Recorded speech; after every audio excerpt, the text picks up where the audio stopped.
그런즉 율법은 무엇이냐? 번법함으로 더하여진 것이라. 천사들을 통하여 한 중보자의 손으로 베푸신 것인데 약속하신 자손이 오시기까지 있을 것이라. 그 중보자는 한 편만 위한 자가 아니나 하나님은 한 분이시니라. 아멘. 사도 바울은 갈라디아서 3장 전반부에서 사람이 은혜로 의롭게 된다라고 하는 것을 계속하여서 논증하고 있습니다. 첫 번째 논증은 1절 이하를 보니까 성령의 은혜 체험이 율법과 상관없더라는 것입니다. 율법 준수를 얼마나 잘했느냐에 상관없이 믿음으로 사람들이 성령의 은혜 체험을 하지 않았느냐라고 하는 것입니다. 우리가 하나님의 은혜, 성령의 은혜를 체험하면 내가 신령하고 거룩해서 내가 기도를 많이 해서 그렇게 체험을 하고 경험을 했다고 생각하기가 쉽습니다. 그런데 사도 바울에 따르면 그렇지 않다라고 하는 것입니다. 우리가 믿음으로 하나님께 나아가니까 값없이 자격이 없어도 그냥 주시는 그 은혜라고 하는 것이죠. 우리가 예수님을 값없이 믿었지요. 성령의 은혜 역시 값없이 부어주시는 은혜라는 바로 그 말씀입니다. 두 번째 논증은 6절 이하 말씀에 보니까요. 성경에 아브라함이 의롭다함 받은 것이 율법과 상관없이 이루어졌더라라고 하는 것입니다. 아브라함이 무슨 율법 준수를 굉장히 잘하고 율법적으로 흠이 없어서 의롭다함 받았느냐? 아니더라는 것이죠.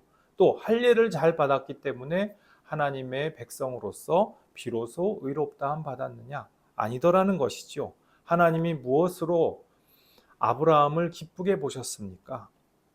아브라함이 그저 바랄 수 없는 상황에서도 하나님을 신뢰하고 그 약속을 신뢰하고 믿고 오래 참으면서 계속 기다릴 수 있었던 바로 그것, 바로 그 믿음이 하나님을 기쁘시게 하였다라고 하는 것이죠.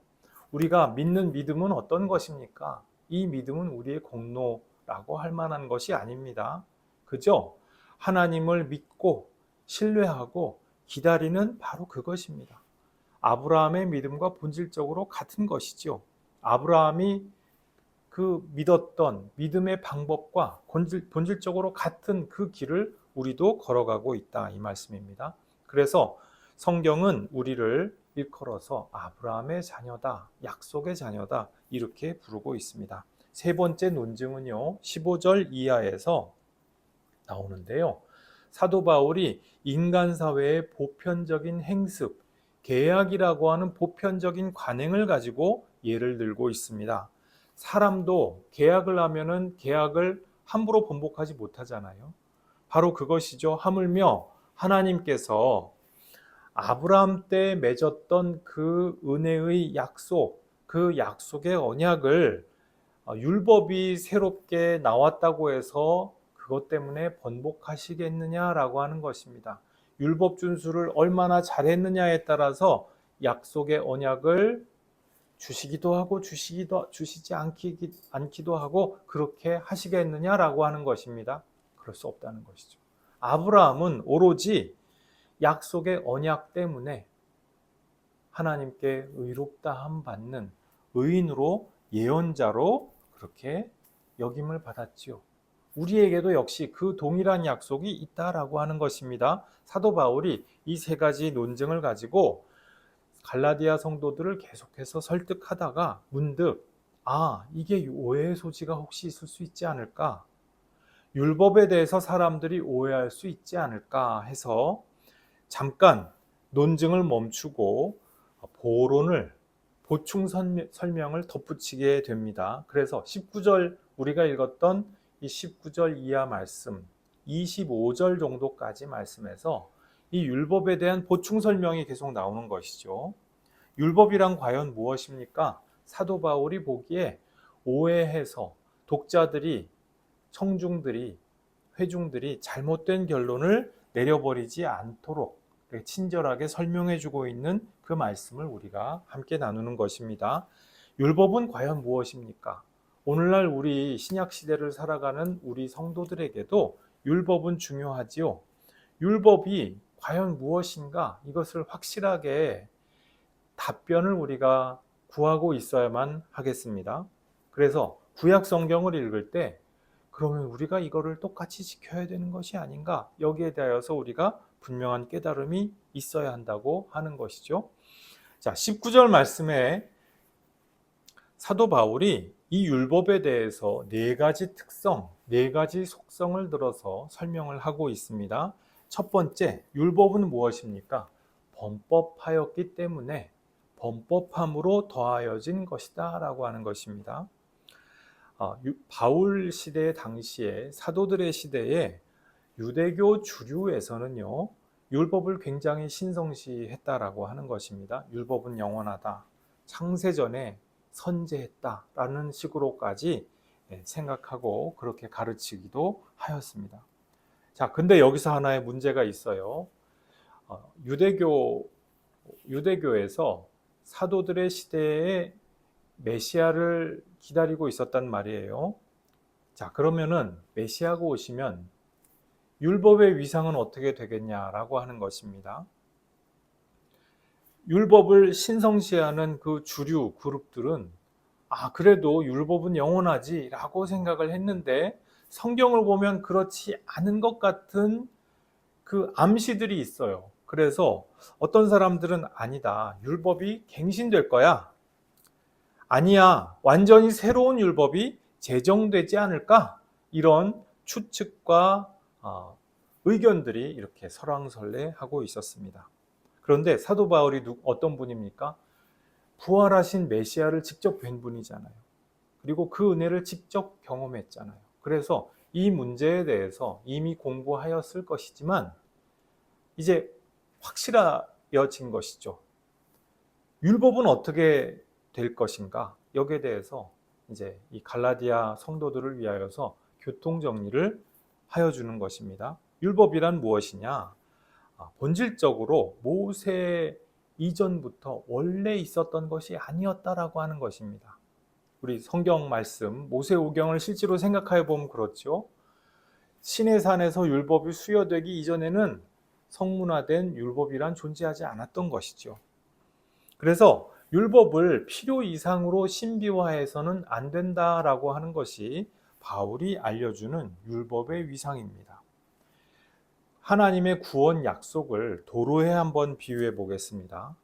율법은요, 이 주요한 도로, 메인 로드가 아니라는 것입니다. 간선이 아니고 그 간선을 만들어 나가는 와중에 잠시 만들어 놓은 지선과도 같다.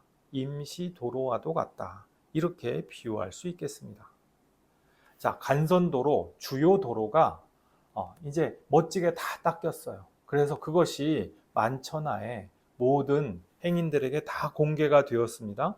그런데 나는 지금까지 드나들었던 임시도로 그 곁길이 좋아 하고 거기를 계속 다닐 뿐이 있습니까? 이제 거기 안전 표지판도 다 치워지고 그 안내선도 다 사라지게 될 텐데 그거를 나는 지금까지 이 길이 정들었어.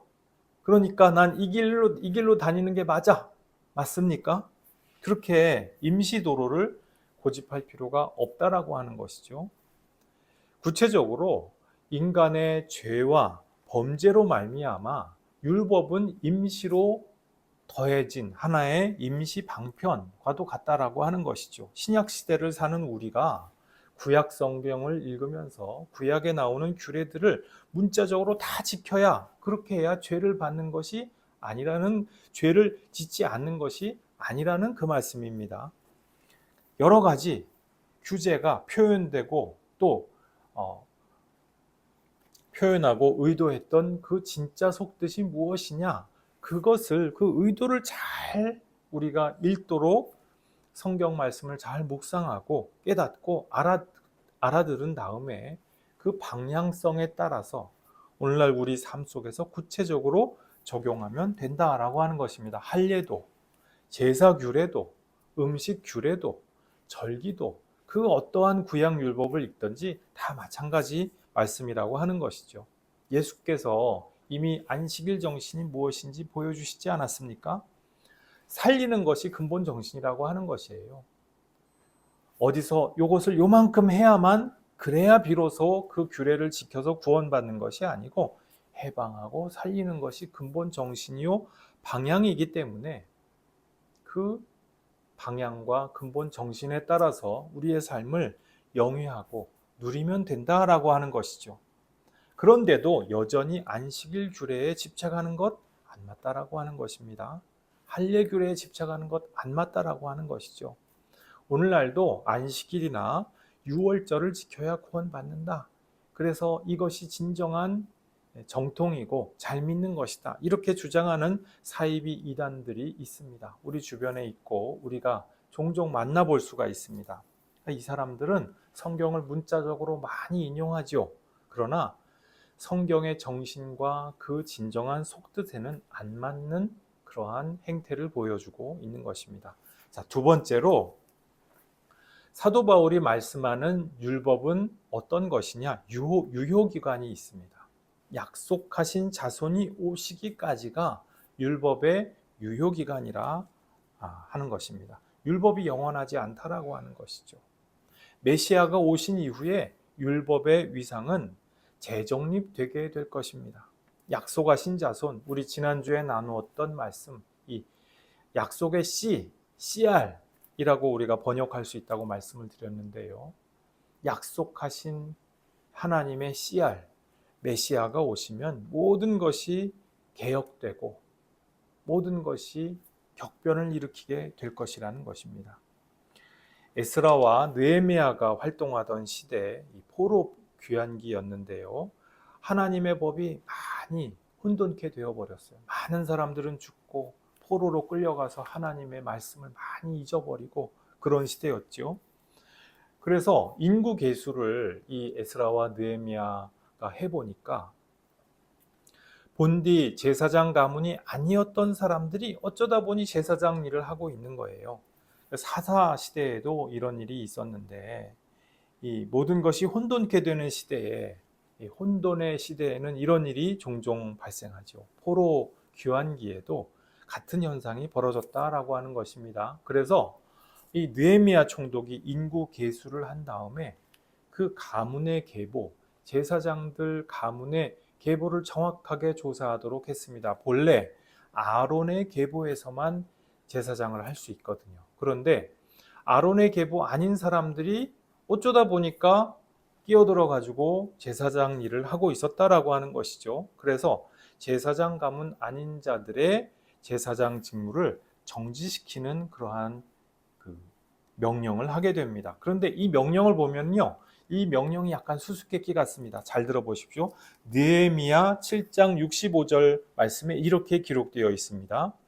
총독이, 느헤미야 총독을 가리키는 것이죠. 총독이 그들에게 명령하여 우림과 둠밈을 가진 제사장이 일어나기 전에는 지성물을 먹지 말라 하였느니라. 우림과 둠밈을 가진 제사장, 우림과 둠밈은요, 이 무엇이냐 하면은 하나님 뜻을 알려주는 그 구약시대 성물입니다. 모세가 명령하였던 바로 그 제작하도록 명령하였던 그 성물이거든요. 그런데 사람들이 하나님 법을 너무 어지럽히고 혼란스럽게 하다 보니까 우림과 둠밈을 쓰지 못하는 시대가 되어버렸어요. 만들어도 그냥 이게 다 가짜고 모조품이 되어버리는 정통이 사라진 그러한 시대가 되어버렸다는 것이죠. 그래서 느헤미야 총독이 명령을 하는데 이 명령이 어쩌면 본의 아니게 예언이 되어버리고 말았습니다. 하나님의 뜻을 밝히 알려주는 참 제사장이 앞으로 일어날 것인데 그때가 되어서야 너희들이 비로소 지성물을 먹을 수 있으리라. 이 명령은 아마 느헤미야 총독 본인은 절대로 그런 일이 일어나지 않을 것이기 때문에 당장 일어날 수 없는 일이기 때문에 너희 생전에는 절대로 지성소에 있는 그 음식물들을 먹을 수 없게 될 것이다. 제사장 일을 보게 될 수 없을 것이다. 이 뜻으로 아마 하지 않았을까. 그런데 이 명령이 예언이 되어버리고 만 것이죠. 이 참된 제사장이 누구이겠습니까? 오늘날 우리가 볼 때 바로 메시아라고 하는 것이에요. 유대교에서도 이것이 바로 메시아에 대한 예언이다. 이렇게 받아들였다라고 하는 것이죠. 그런데 초대교회 때 당시에 이스라엘과 유대교의 형편이 마치 이와도 같았어요. 당대에 율법 준수를 참 열심히 했습니다. 성경도 열심히 읽고요. 그랬는데 제사장의 계보가 온전히 이렇게 혼잡하게 되어버렸어요. 아론의 계보에 따라서 되었다라기보다 그냥 이렇게 매관매직, 성직매매 이런 것들을 통해서 어느새 혼잡게 되어버렸고요. 또 다윗 왕과 임금의 계보 역시 이상하게 혼란스러워져 버렸어요. 헤롯 임금, 우리 그 헤롯 왕가 어떻습니까? 다윗 왕가의 그 정통이 아니거든요. 잘못된 사람들이거든요. 그러니까 예언자 또 어떻습니까? 참된 예언자의 대가 끊어져 버렸죠. 세례 요한이 모처럼 나타났는데 사람들이 이 헤롯 왕가가 참된 예언자를 두려워하고 멸시해서 그렇게 해서 살해해버리지 않습니까? 그래서 때는 바야흐로 하나님이 친히 심으시고 기르시는 하나님의 씨알이 나타나야만 하는 바로 그러한 시대가 되었다라고 하는 것이죠. 이 씨알이 누굽니까? 바로 예수 그리스도 우리 구주이십니다. 자, 세 번째, 율법이 천사들을 통하여서 전해주셨던 간접 계시라는 것이에요.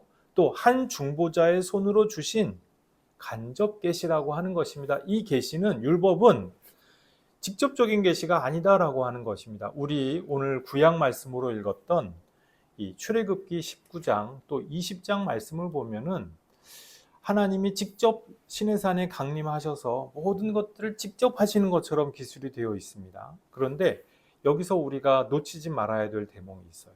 거기서 굉장히 장엄한 자연 현상들이 나타나지요. 그 자연 현상들이 무엇이냐? 사실은 천사의 무리들을 나타내는 일종의 비유와도 같은 표현이라고 하는 것입니다. 천사들의 손을 통하여서 하나님이 천사들의 도움을 통하여서 천사들을 요원으로 삼아서 이 율법을 수여하였다라고 하는 것이죠. 하나님의 직접적인 뜻을 바로 전하여 주는 것이 아니라 천사들이 하나님의 뜻을 받들어서 전해준 것이 우리가 알고 있는 그 율법이다라고 하는 것입니다. 또 한 중보자의 손으로 주셨다 했습니다. 한 중보자의 손으로 이 율법을 베푸셨다 했는데 이 한 중보자가 누굴까요? 우리가 이것을 예수님이라고 오해하기가 쉽습니다. 이 예수님으로 오해하는 것이 굉장히 오해하기가 쉬운 대목입니다. 심지어 루터나 칼뱅 선생 같은 이 성경 해석의 대가들도 그렇게 생각을 했으니까 그렇게 오해하는 것이 반드시 잘못되고 부끄러운 일만은 아닙니다. 그런데 우리가 여기서 주의 깊게 살펴봐야 할 것은 예수님을 가리키는 문맥이 아니라고 하는 것이죠. 여기서 한 중보자는 누구를 가리키느냐? 모세를 가리킵니다. 자, 네 번째로 이 중보자가 어떠한 존재냐? 율법에 있어서 율법의 중보자는 어떠한 존재냐라고 하는 것이 20절 말씀에 기록이 되어 있습니다. 중보자의 한계가 있다라고 하는 것이에요. 우리 본문 말씀 20절 말씀을 보면 이렇게 전반절 말씀에 이렇게 기록되어 있습니다. 그 중보자는 한 편만을 위한 자가 아니나 이렇게 되어 있습니다. 조금 우리 이 말씀이 난해구절이고 얼른 알아듣기가 어려운 부분인데 원문을 보면은 이런 내용입니다. 하나에 속하지 않았다라고 그렇게 기록이 되어 있어요. 문자적으로 우리가 이것을 문자에 있는 뜻을 옮겨보면은 그렇습니다. 하나에 속하지 않았다. 모세라고 하는 이 율법의 중보자는요, 하나에 속한 사람이 아니었습니다. 하나님은 한 분이신데 이 모세는 중보하고 중재해야 할 대상이 많았어요. 우선 천사들을 상대해야 했습니다. 천사들은 많잖아요. 수많은 자연현상으로 비유가 된 바로 그런 존재들이죠. 또 모세가 대변하는 사람들이 또 많았어요. 이스라엘 자손들이 많았잖아요. 그런데 이들이 진정한 다수가 아니었어요. 우리 지난주 오후 예배 때 성경에 있는 다일 사상에 대해서 말씀을 나누었는데요. 진정한 다수는요, 온전히 하나일 수가 있는 것입니다. 전체가 될 때 그것이 진정한 하나가 되기도 한다라고, 그렇게 성경에 그런 사상이 있다라고 말씀을 드렸는데, 율법은 다일 사상에 잘 부합하지 않는 그러한 그 간접적인 계시라고 하는 것이에요. 율법이 있음으로 말미암아 유대인과 비유대인이 분리되고 말았습니다. 그러니까 율법을 지키는 사람들에게는 좋지만 율법 바깥에 있는 사람들에게는 어떠냐라고 하는 것입니다. 그래서 율법으로 말미암아 분리가 되고 인류가 하나가 아니라 둘로 갈라지기 때문에 이 율법의 중보자는 하나에 속한 인물이 아니다라고 하는 것이 오늘 바울의 말씀이죠. 하나님의 하나 되심을 반영할 수 있는 진정한 중보자가 아직 나타나지 않았습니다. 그리고 이 중보자는 누구십니까? 진정한 하나님의 하나됨을 반영하는 그 중보자는 바로 예수님이시죠. 하나님과 세상에 그 막힌 담을 허시고 유대인이나 유대인이나 이방인이나 모든 사람들 가운데서 다 모든 차별과 구별을 없이 하시고 예수의 이름을 믿기만 하면 하나님께로 나아갈 수 있는 그 은혜의 길을 열어주시는 바로 그분이 우리가 믿는 메시아 예수님이십니다. 교우 여러분, 오늘 율법의 속성 4가지 그 속성과 한계에 대하여서 말씀을 보았습니다. 오늘날 우리에게 율법은 어떤 것입니까? 이와 같은 4가지 속성의 한계가 있기 때문에 우리가 율법을 통하여서 우리 행실과 우리 능력으로 우리 힘으로 구원받으려고 하는 그러한 시대는 끝났다라고 하는 것이죠. 그렇게 하나님 앞에서 잘못된 오해를 하면서 믿음 생활을 하는 시대는 끝나야 하고 끝났다라고 하는 것입니다. 우리는 이제 예수님을 믿음으로 말미암아 아브라함처럼 온전히 믿고 기다리고 신뢰함으로 말미암아 하나님께 의로움을 얻을 수 있는 바로 그 구원의 백성이 되었습니다.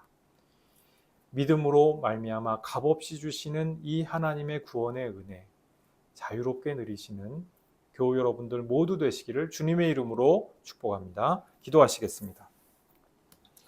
하나님 아버지, 하나님께서 우리에게 율법을 통하여서 우리를 구원으로 안내하여 주셨고, 이제 하나님의 새로운 씨알 되시는 예수 그리스도를 통하여서 우리에게 영원한 구원의 길을 열어주심 감사합니다.